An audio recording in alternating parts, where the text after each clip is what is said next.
Kalau sudah terfermentasi, ini kita cukup hanya memakai seperempatnya saja, sudah cukup.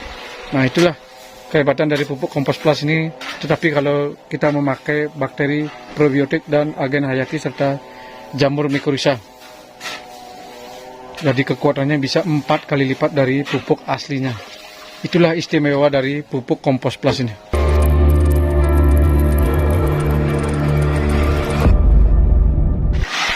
Oke, selamat datang di Bali Maret Channel.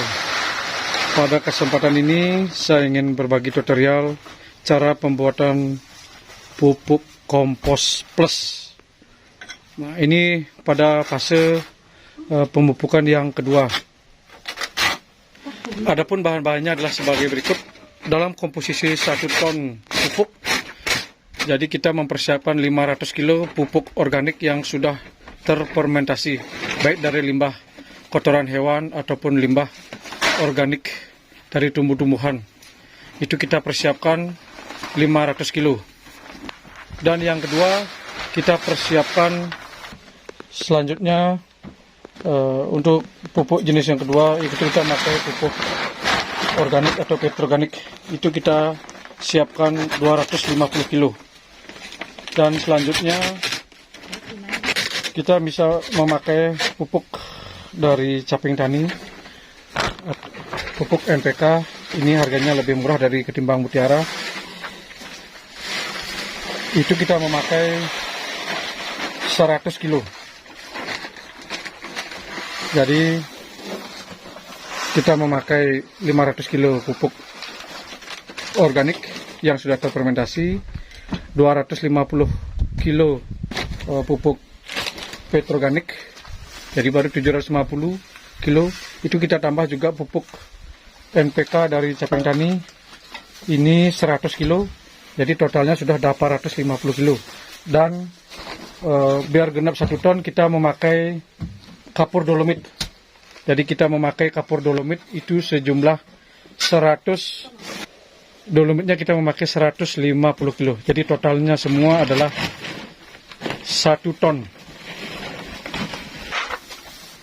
Dan selanjutnya juga kita persiapkan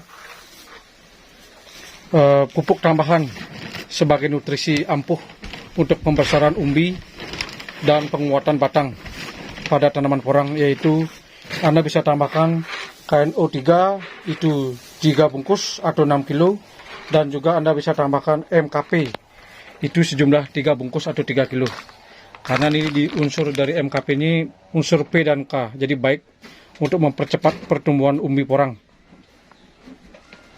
Dan unsur N-nya itu kita dapatkan pada KNO3, yaitu unsur N-nya ada 13% dan K-nya juga 45%. Jadi K-nya sangat besar, jadi ini bagus sekali untuk pertumbuhan nanti pembesaran umbi.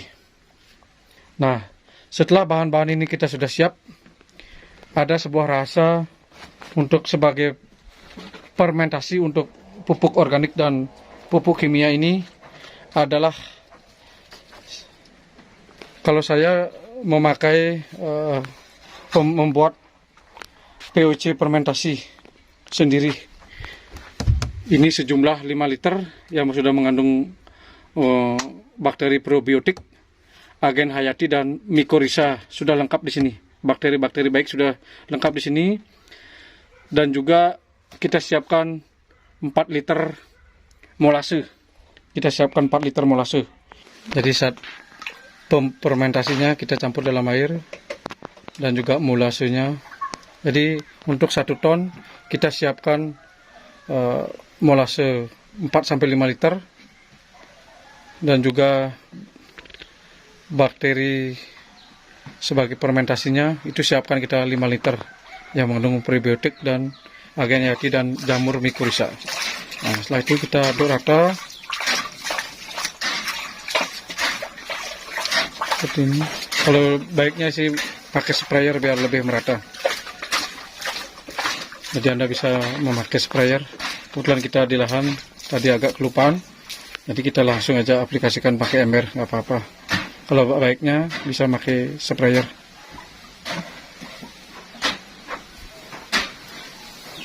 Terus sambil kita aduk rata tadi, terus kita kocor dengan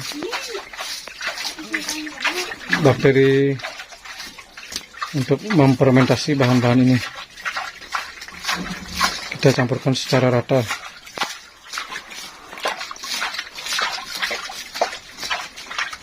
Sampai bahannya yang 5 liter dan molasenya habis dan tercampur rata. Dan usahakan pupuk kompos plus ini yang kita buat itu kelembabannya cukup, sehingga cukup untuk, karena bakteri dan jamurnya ini harus lembab sehingga bagus untuk memfermentasi bahan-bahan organik dan kimia ini menjadi satu. Dan pupuk kompos plus ini itu kekuatannya bisa 4 kali lipat dari pupuk aslinya, baik dari pupuk organik ataupun pupuk kimia. Ini umpamanya dia punya kekuatan 1 ton. Kalau sudah terfermentasi secara benar, pupuk kompos plus ini kita memakai bakteri fermentasi ini bisa mencapai 4 kali lipat dari aslinya. Jadi kekuatannya ini, tingkat kesuburan itu bisa 4 kali lipat dari pupuk aslinya gitu. Jadi biasanya kalau Anda memakai satu tanaman porang umpamanya memakai 10 gram, ini kita bisa cukup 2-3 gram lah umpamanya seperti itu. Jadi nutrisinya hampir sama. Pemakaian umpamanya 100 gram pupuk organik dan pupuk kimia ini yang tidak terfermentasi umpamanya 100 gram. Kalau sudah terfermentasi, ini kita cukup hanya memakai 1/4-nya saja, sudah cukup. Nah, itulah kehebatan dari pupuk kompos plus ini.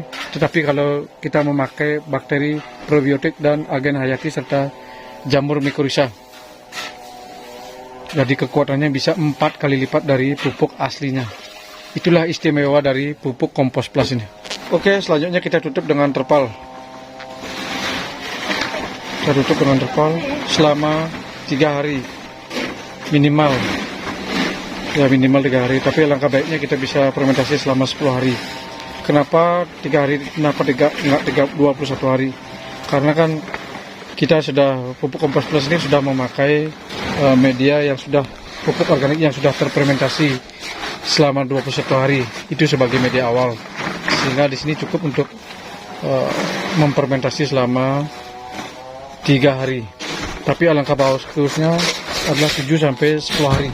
Jadi bakteri dan jamur probiotik dan agen hayatinya itu sudah betul-betul sempurna perkembangannya di dalam media kita, sehingga, dan jamur mikorrhiza, sehingga nanti ketika kita aplikasikan di lahan itu sudah bisa menyuburkan tanah dan menyehatkan tanaman kita sehingga bertumbuh dengan maksimal. Seperti itu. Oke, terima kasih sudah menonton Bali Menarik Channel. Jangan lupa like dan subscribe dan juga share jika konten ini bermanfaat. Terima kasih. Tutup.